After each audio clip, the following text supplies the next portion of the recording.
कवना बगिया ये गोरिया मजा वीडियो कहाँ बाटे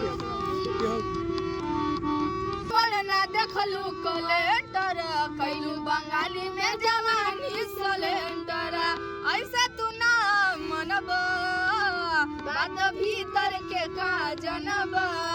छोटे में खोटेलू सगिया गोरिया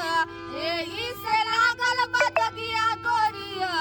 हरी हरी ओढ़निया तो अरे छूटल कवना बगिया ये गोरिया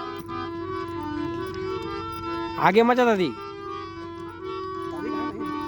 कर चलता तो हर पवन में से चकरा भेद जानी खोल हो